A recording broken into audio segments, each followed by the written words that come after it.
그것을 비전하려 정정을 जों बुंनो थाङोब्ला जोंखौ सोरखारानो बाध्य खालामदों 1200 गामि दाननानै एक्सक्लुजन खालामनानै 60था गामि 41था गामि सोयोबा बेखौ नोङो ग्रहण जयग होनगोन नामा बिनि दायनिगिरिया सोर बिनि दायनिगिरिया सोर बेरेल होनबा सिनायो बांसिन बेरेल होनबा जों सिनाय मोनो बेरेल होनबा सिनायो बांसिन बेरेल होनबा जों सिनाय मोनो किन्तु बिथांनि जि खामानि बेयावहाय जे रायजो राजाया दुखु मोननाय दङ आरो जिखौ बिथांमोना मावनांगौमोन रायजो राजानि मोजां सुबिदा खालामना होनांगौमोन रायजो राजानि थाखाय मोजां मोनसे डेभेलपमेन्टनि खामानिखौ जि लाबोबाय बेखौ मावफुंना होनांगौमोन जों बे मावफुंनायखौ जों नुनो मोनाखै माबानि खोथा बुंदों माबा ट्रेन दाबा बानायगोन कारखाना बानायगोन इउनिभार्सिटि लुगोन मेडिकेल कलेज लुगोन स्पर्ट्स इउनिभार्सिटि लुगोन नोंथांमोना नुदों 4 बोसोर थांबाय सरकारा माबाफोर सिम्बलिक माबाफोर उदाहरन हिसाबै देखायनो हागोन नामा जेबोथ' गैया मानसिखौ खोथाजों फुस्लायनो हागौ जोंनि मेगनखौ रायजोनि मेगनखौ थगायनो हाया बेवहाय जों जि तथ्यखौ आरटिआइ होनानै मोनदांदों बे आरटिआइ मथेहै जि लामा बे महनपुरनिफ्राय आप टु इक्राबारि गतिके बिनि बेलायाव इनायनो दुखुनांथावना जों बेवहाय रिपर्ट बायदियै जों नुदों जे बे खामानिया जेबो जाफुङाखै आरो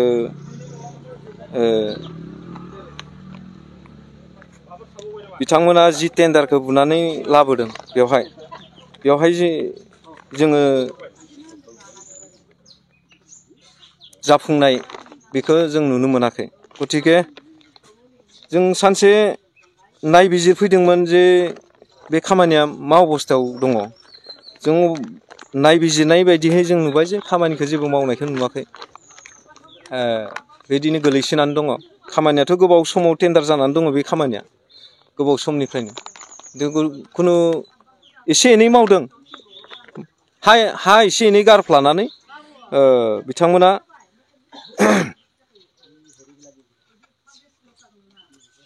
उननि समाव जेबो मावनायखौ जों नुनो मोनासै गासै बेयाव टेन्डारा जादोंमोन जे 11 crore 99 lakhs 94,750 बिनि टेन्डार जानायनि बे टेन्डार जानाय आरो बिनि उनाव बिथांमोना बे खामानिनि एगेन्स्टआव 1 crore 94 lakhs 40,091 रुपिस बिथांमोना बे खामानिनि एगेन्स्टआव बेसेबां थाखाखौ बिथांमोना बख'नानै लांबाय अलरेडि बे थाखाखौ बिथांमोना लांखाबाय थिकादारानो जाहैबाय देबज्योति ब्रह्म सांबान्दा थिपखाय बग्रिबारि डिस्ट्रिक्ट क'क्राझार बिथाङा बिनि थिकादार बिथाङानो जाहैबाय जों अरिजिनेलि जों सिनायनाया जों बेखौ बेरेल होनबा सिनायो बांसिन बेरेल होनबा जों सिनाय मोनो किन्तु बिथांनि जि खामानि बेयावहाय जे रायजो राजाया दुखु मोननाय दङ आरो जिखौ बिथांमोना मावनांगौमोन रायजो राजानि मोजां सुबिदा खालामना होनांगौमोन रायजो राजानि थाखाय मोजां मोनसे डेभेलपमेन्टनि खामानिखौ जि लाबोबाय बेखौ मावफुंना होनांगौमोन जों बे मावफुंनायखौ जों नुनो मोनाखै बरन्स बिथांमोना रायजो राजानिफ्राय जाख्ल'नायखौसो खामानिखौ मावदों आरो बिथांमोननि जि जाख्ल'नाय बे जाख्ल'नायावहा रायजो राजाया इनायनो दुखु मोनदों आरो जिहेतु मोनसे मान सन्मान गोनां न'खरनिनो मानसि बिथांमोना गतिके बेबायदियै खालामनाङामोन आरो जि हाग्रामा आगुनि चिफ हाग्रामा महिलारि बिथाङा बिबोनां गतिके बेखिनि खामानिखौ बिथांमोना मावनाङामोन आरो दिनै रायजो राजाखौ बिथांमोना जि बन्सित खालामदों बेवहाय इनायनो दुखु नांथावना बेनिखाय आं बेखौ बुंदों जे जायफोरा बिथांजों हेफाजाब होग्रा अफिसारफोर जाख्ल'नायजों हेफाजाब होग्रा अफिसारफोर executive engineer Pranab K R. Chowdhury आरो चौधुरी एकाउन्टेन्टआ जाहैबाय अबिनाश तालुकदार बिथांमोनखौबो आं बेखौनो बुंदों जे इमिडियेट बिनि बिजिरनायखौ नांगौ नङाब्ला जोङो CM भिजिलेन्ससिम थांनानै बिथांमोनखौ केस होनाय जागोन आरो बिनि CM भिजिलेन्सनि गेजेरजों बिथांमोनखौ तदन्त खालामनांगौ बेखौ आं खावलायहैगोन गतिके जि जानानै दङ बेवहाय रायजो राजानि उसुबिदा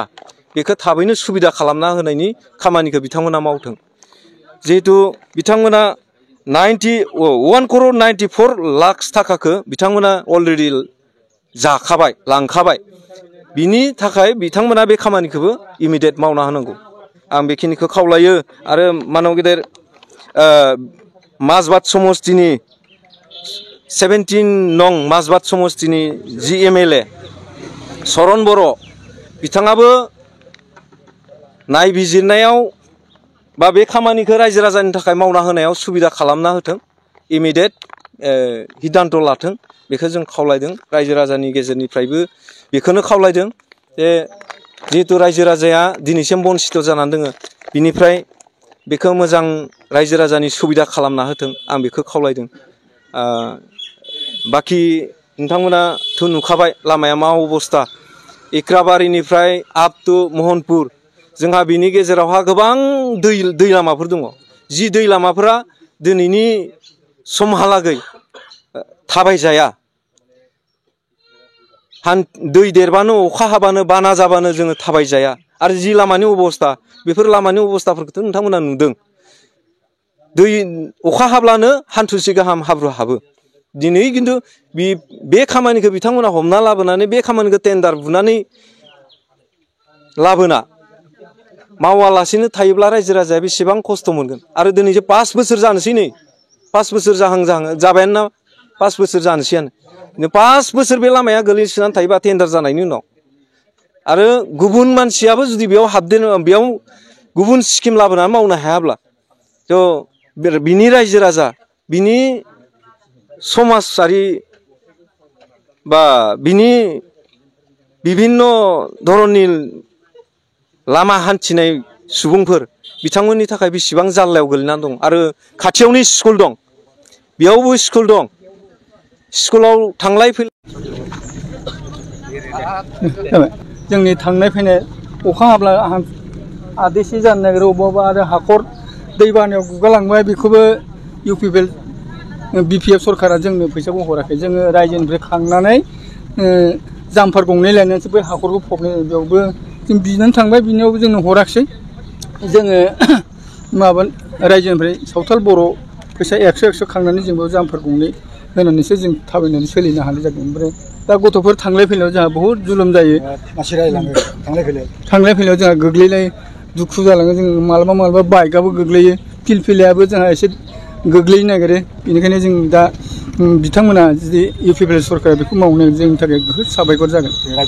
रायजोनिफ्रायबो साबायखर थाबाय गोजोन्थों